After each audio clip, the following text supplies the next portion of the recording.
Hello बच्चों, तो कैसे हैं आप लोग। उम्मीद करते हैं आप लोग अच्छे होंगे, स्वस्थ होंगे और अपनी तैयारी बिल्कुल अच्छे से कर रहे होंगे। तो आज के वीडियो में हम लोग पढ़ने वाले हैं एक्सरसाइज 12.1 का क्वेश्चन नंबर 2।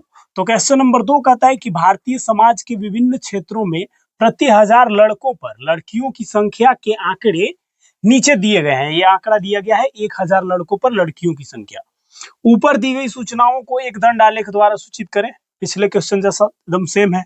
और कक्षा में चर्चा करके बताइए कि आप इस आलेख से कौन कौन से निष्कर्ष निकाल सकते हैं। ये क्वेश्चन आपको खुद से करना है। पहला नंबर क्वेश्चन हम लोग सोल्व करेंगे। इसको क्या करना है, दंडालेख के माध्यम से हम लोगों को इसी आंकड़े को दिखाना है। तो बस सिंपल क्वेश्चन नंबर 1 के जैसा ही यहाँ पे हम लोग एक्स एक्सिस और वाई एक्सिस यहाँ पे खींच लेते हैं। ये हो गया हमारा। और इधर हम लोग क्या दिखाएंगे, लड़कियों की संख्या। इधर हम लोग दिखाएंगे लड़कियों की संख्या, लड़कियों की संख्या। और इधर हम लोग क्या दिखाएंगे, क्षेत्र दिखाएंगे, अनुसूचित जाति और जो भी है यहाँ पे। तो इधर हम लोग लिख लेते हैं क्या क्या दिया हुआ हमारे पास, अनुसूचित जाति। तो यहाँ पे फर्स्ट में हम लोग लिख लेते हैं अनुसूचित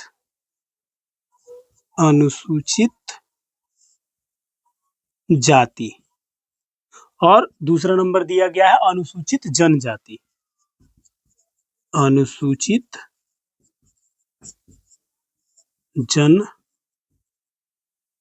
जनजाति। और तीसरा नंबर में है गैर अनुसूचित जाति, या फिर वहां पे जनजाति भी दिया हुआ है तो हम लोग शॉर्ट वाला ही लिख लेते हैं, जन जाति लिख लेते हैं सिर्फ। और दिया गया है उसके नीचे पिछड़े जिले, पिछड़े जिले। और दिया गया है गैर पिछड़े जिले, गैर पिछड़े जिले।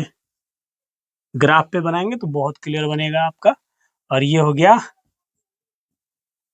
ग्रामीण।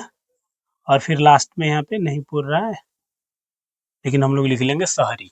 और इसको थोड़ा सा इधर कर लेते हैं, कुछ भी नहीं है। ग्राफ बनाना बहुत ही सिंपल है। और इधर हमारा कहाँ दिया गया है, कितना तक हाईएस्ट, हाईएस्ट हमारा दिया गया है 970 तक दिया गया है। तो हम लोग यहाँ से क्या ले लेते हैं, पैमाना हम लोग ले लेते हैं 1 सेंटीमीटर इक्वल टू कितना, 900 ले लेते हैं डायरेक्ट। तो यहाँ तक तो 70 चला ही जाएगा। ये हो गया 900 और 10 का गैप ले लेते हैं। ये हो गया 910, 920, 930, 940, 950, ये हो गया 960, ये आ गया 970। 80 तक भी लिख सकते हैं, कोई दिक्कत नहीं। हमारा 970 तक ही दिया गया है, इसलिए हम लोग आगे ऊपर लिखेंगे नहीं ज्यादा। बस अब कुछ करना नहीं है। अनुसूचित जाति कहां तक जा रहा है, 940 तक। तो हम लोग यहाँ से एक ग्राफ खड़ा कर लेंगे, 940 यहाँ पे है तो ये हो गया हमारा 940 का ग्राफ खड़ा। बस बहुत सिंपल, इससे सिंपल कुछ हो नहीं सकता है। अनुसूचित जनजाति कितना है, 970, यानी कि सबसे ऊपर है, यहाँ पे टॉप पे आ जा रहा है 970। ये सीधा सीधा लाइन इसमें नहीं खिंचा पा रहा, फिर भी हम प्रयास करेंगे जितना ज्यादा हो सके क्लियर बनाने का। ये हो गया आपका, ठीक है।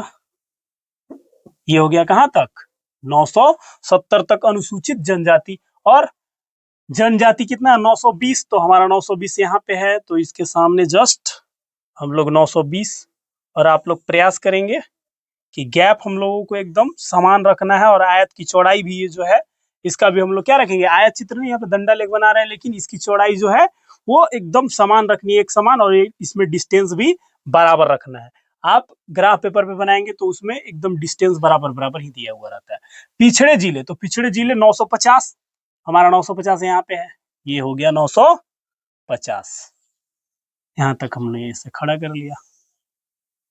ये हो गया 950। फिर गैर पिछड़े जिले, तो गैर पिछड़े जिले कितना है, 920। तो ये हो गया 920 यहाँ पे, 920 वाला पीछे भी है। तो इससे हम ये भी निष्कर्ष निकाल सकते हैं कि ये जनजाति और गैर पिछड़े जिले, ये दोनों में जो लड़कियों की संख्या है 1000 लड़कों पर, वो क्या है, बराबर है। ये दंडालेख से हम लोग क्या निष्कर्ष नहीं निकाल सकते। तो दूसरा नंबर जो क्वेश्चन है इसमें यही करना है कि इससे हम लोग क्या क्या निष्कर्ष निकाल सकते हैं, और बहुत सरल तरीके से इस डाटा को हम लोग यहाँ पे ऑब्जर्व कर सकते हैं, देख के एक ही बारे में पता कर सकते हैं ये सारा निष्कर्ष। बस दूसरा नंबर भी यहाँ पे समझिए सोल्व भी हो रहा है। और ये हो गया हमारा ग्रामीण। तो ग्रामीण में कितना है 930, तो ये हो गया 930 तक। यहाँ पे 920 से थोड़ा सा ऊपर 10 ऊपर चला जाएगा, ये हो गया 930 ऐसे। और शहरी में क्या है 910, तो ये हो गया 910। ये हो गया क्वेश्चन नंबर 2 समाप्त। इससे और सिंपल क्या हो सकता है, कुछ भी नहीं। दंडालेख बनाना आप लोग क्लास 8 से सीख रहे हैं और इसमें कुछ है ही नहीं। यहाँ पे आप चाहे तो ऐसे लिख सकते हैं, ये 940, यहाँ पे 970, ये कितना है 920, और ये हो गया आपका 950, और ये कितना हो गया 920, और ये हो जा रहा 930, और ये कितना है 910। इससे हम लोग क्या निष्कर्ष निकाल सकते हैं, आपको कक्षा में चर्चा करके इसमें डिटेल जो भी आप इससे निष्कर्ष निकाल सकते हैं वो आपको क्लास में चर्चा करना है, दूसरा नंबर। और पहला नंबर में क्या था, दंडालेख बनाना था। तो इसमें कुछ भी है नहीं, ये क्वेश्चन में बहुत ही इजीली सोल्व हो जाता है। आगे क्वेश्चन भी ऐसा ही ऐसा है। और ये क्वेश्चन नंबर 2 यहाँ तक समाप्त होता है। तो आप इसका स्क्रीनशॉट ले सकते हैं, इसको नोट डाउन कर सकते हैं।